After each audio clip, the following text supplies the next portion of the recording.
Hey everyone, welcome back to the channel. For those of you who might be new here, my name's Dave. This is ScotsToys, and I cover Lego investing, our BrickLink store updates, and general reselling. This particular episode, we're going to be going over some more BrickLink store updates. I'm going to fill you in on what sets I plan on parting out this next week, coming to our store here soon. I'm also going to go ahead and share with you my picking process, and we're going to pull a couple orders. Got some pretty big ones, so I figured I might as well show you that. And as always, we'll end up rounding the episode out with our sales for last week. So before we jump into things, really just want to say thank you so much for stopping in and checking out our video and sharing this time with me. I really appreciate it. If you could, I would also appreciate it if you could click on that like button below. If you haven't already subscribed to the channel, please do so to help us out.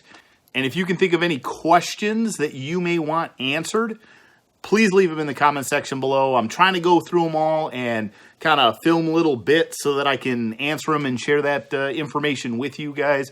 Happy to talk about pretty much anything related to our hobby, Lego investing, the BrickLink store, general reselling, sourcing, I don't know, pretty much you name it. Go ahead and leave it down there and I'll answer it in an upcoming video. So let's go ahead and start off by jumping into some of our orders.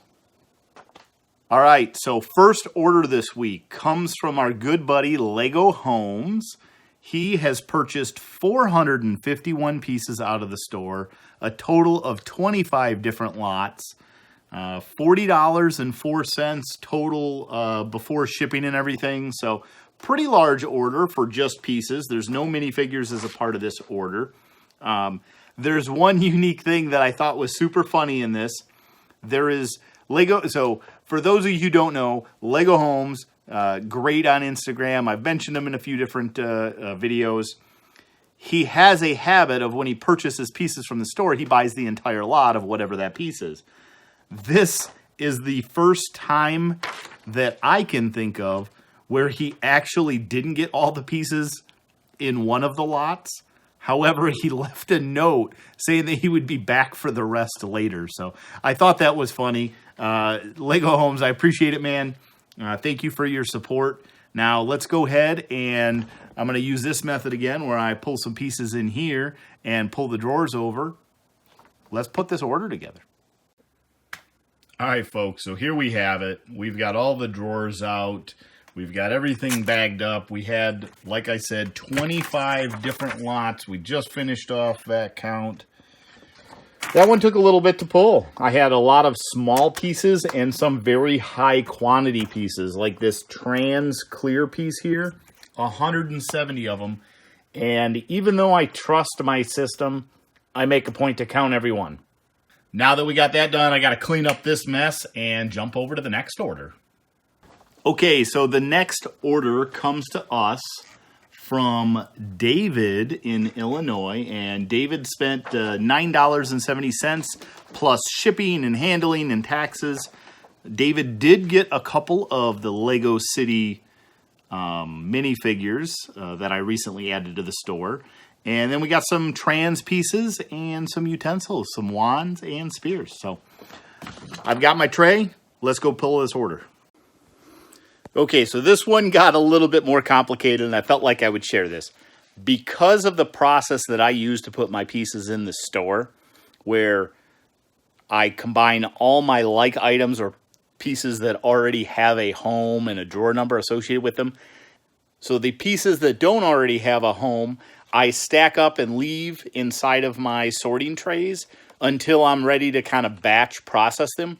However, those pieces are technically in the store available for sale.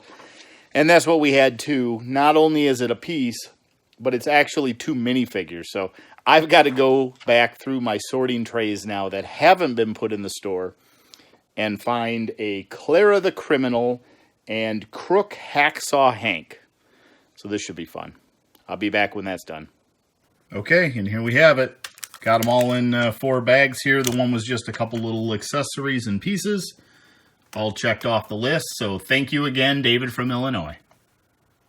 The last order for this week comes to us from Jack.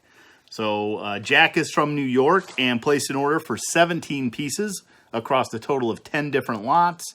Order total was $377 before shipping, handling, and taxes. We're going to go ahead and pull that order. Mostly light bluish gray pieces. So, Jack, if you watch, let us know in the comments below what it is that you might be building. And there we got it.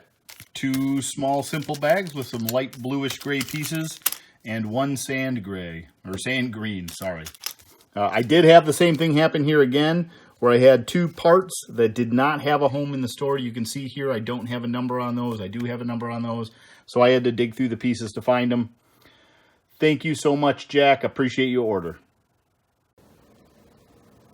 So this question comes to us via Instagram from user Brad's Life 11, who asks, how do you organize your spending on investments and of things to part out on BrickLink? So thanks for asking, Brad. The first question I'm going to ask of you is, why do you assume that I organize my spending? It was very quickly apparent to me that I needed to do some separation and organization.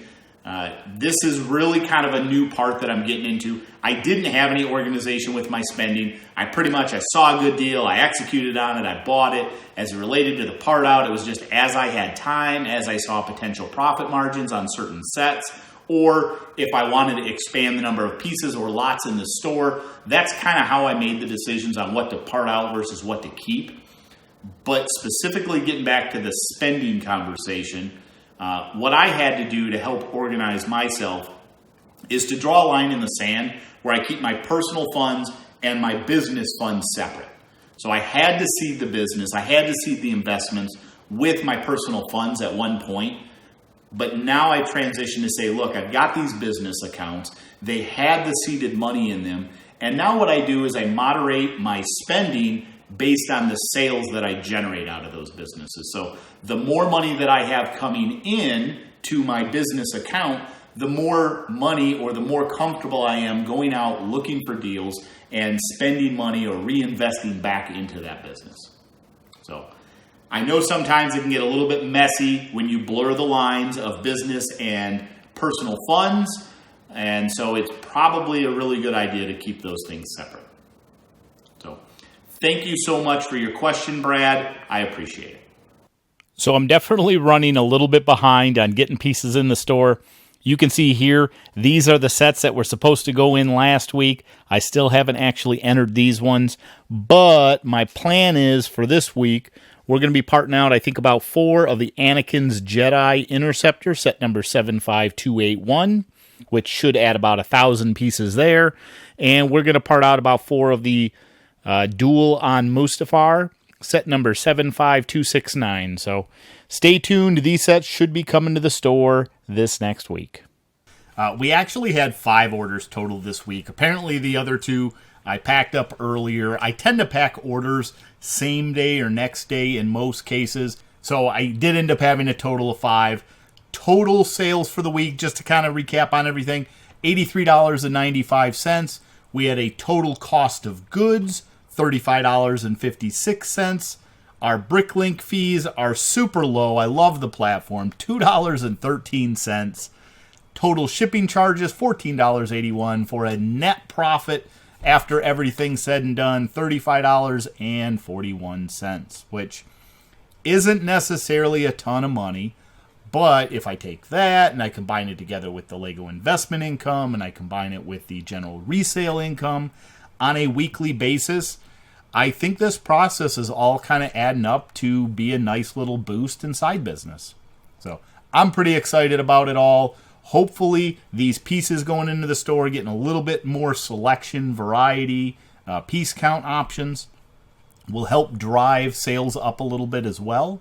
So if you're looking for any Lego pieces, definitely come check out our BrickLink store. There's links below, and you guys know how to find me, I think, by now. But if not, check the links below. I've got links to my eBay postings as well as the BrickLink store down there.